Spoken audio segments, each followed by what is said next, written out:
Bienvenue sur la chaîne JCF TV qui s'efforce de vous fournir au quotidien des chapitres de la Bible. Nous remercions tous ceux qui ont bien voulu nous encourager en s'abonnant à notre chaîne, et si vous êtes nouveau à nous suivre, abonnez-vous, activez la cloche de notification et like s'il vous plaît les vidéos et partagez autour de vous pour faire connaître la parole de Dieu. Cette chaîne est une chaîne de santé spirituelle qui renforce la connaissance de chacun des enfants de Dieu. Merci à tous de nous aider à partager massivement pour plus de personnes converties à travers l'écoute. Amen. Le Lévitique, chapitre 7. Voici la loi du sacrifice de culpabilité. C'est une chose très sainte. C'est dans le lieu où l'on égorge l'holocauste que sera égorgée la victime pour le sacrifice de culpabilité. On en répandra le sang sur l'autel tout autour. On en offrira toute la graisse, la queue, la graisse qui couvre les entrailles, les deux rognons, et la graisse qui les entoure, qui couvre les flancs, et le grand lobe du foie qu'on détachera près des rognons. Le sacrificateur brûlera cela sur l'autel en sacrifice consumé devant l'Éternel. C'est un sacrifice de culpabilité. Tout mâle parmi les sacrificateurs en mangera. Il le mangera dans un lieu saint. C'est une chose très sainte. Il en est du sacrifice de culpabilité comme du sacrifice d'expiation. La loi est la même pour ces deux sacrifices. La victime sera pour le sacrificateur qui fera l'expiation. Le sacrificateur qui offrira l'holocauste de quelqu'un aura pour lui la peau de l'holocauste qu'il a offert. Toute offrande cuite au four, préparée sur le grill ou à la poêle, sera pour le sacrificateur qui l'a offerte. Toute offrande pétrie à l'huile et sèche sera pour tous les fils d'Aaron, pour l'un comme pour l'autre. Voici la loi du sacrifice d'action de grâce qu'on offrira à l'Éternel. Si quelqu'un l'offre par reconnaissance, il offrira avec le sacrifice d'action de grâce des gâteaux sans levain pétris à l'huile, des galettes sans levain arrosées d'huile, et des gâteaux de fleurs de farine frites et pétris à l'huile. À ces gâteaux, il ajoutera du pain levé pour son offrande avec son sacrifice de reconnaissance et d'action de grâce. On présentera par élévation à l'Éternel une portion de chaque offrande. Elle sera pour le sacrificateur qui a répandu le sang de la victime d'action de grâce. La chair du sacrifice de reconnaissance et d'action de grâce sera mangée le jour où il est offert. On n'en laissera rien jusqu'au matin. Si quelqu'un offre un sacrifice pour l'accomplissement d'un vœu ou comme offrande volontaire, la victime sera mangée le jour où il l'offrira, et ce qui en restera sera mangé le lendemain.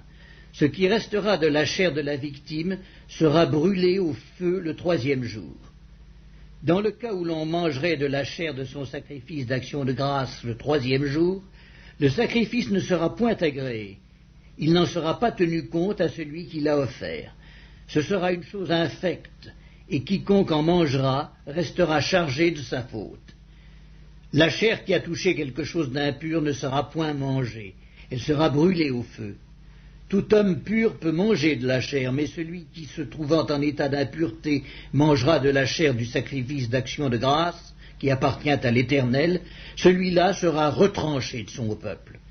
Et celui qui touchera quelque chose d'impur, une souillure humaine, un animal impur, ou quoi que ce soit d'impur, et qui mangera de la chair du sacrifice d'action de grâce qui appartient à l'Éternel, celui-là sera retranché de son peuple. L'Éternel parla à Moïse et dit, « Parle aux enfants d'Israël et dis, vous ne mangerez point de graisse de bœuf, d'agneau, ni de chèvre. La graisse d'une bête morte ou déchirée pourra servir à un usage quelconque, mais vous ne la mangerez point, car celui qui mangera de la graisse des animaux dont on offre à l'Éternel des sacrifices consumés par le feu, celui-là sera retranché de son peuple. Vous ne mangerez point de sang, ni d'oiseaux, ni de bétail, dans tous les lieux où vous habiterez.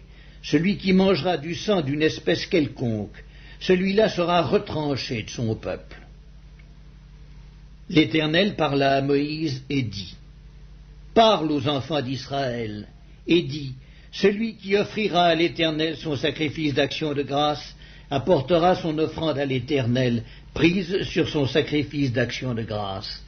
Il apportera de ses propres mains ce qui doit être consumé par le feu devant l'Éternel.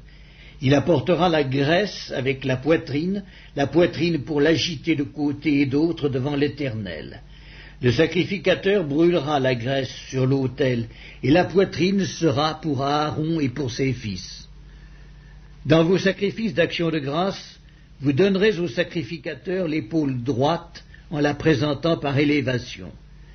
Celui des fils d'Aaron qui offrira le sang et la graisse du sacrifice d'action de grâce aura l'épaule droite pour sa part, car je prends sur les sacrifices d'action de grâce offerts par les enfants d'Israël la poitrine qu'on agitera de côté et d'autre, et l'épaule qu'on présentera par élévation, et je les donne au sacrificateur, à Aaron et à ses fils, par une loi perpétuelle qu'observeront les enfants d'Israël.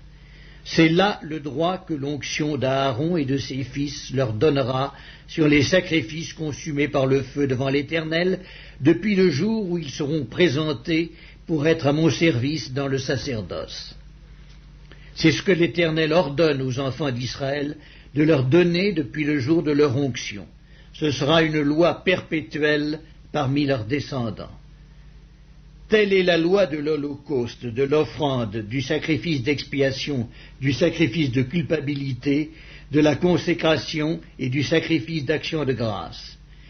L'Éternel la prescrivit à Moïse sur la montagne de Sinaï, le jour où il ordonna aux enfants d'Israël de présenter leurs offrandes à l'Éternel dans le désert de Sinaï.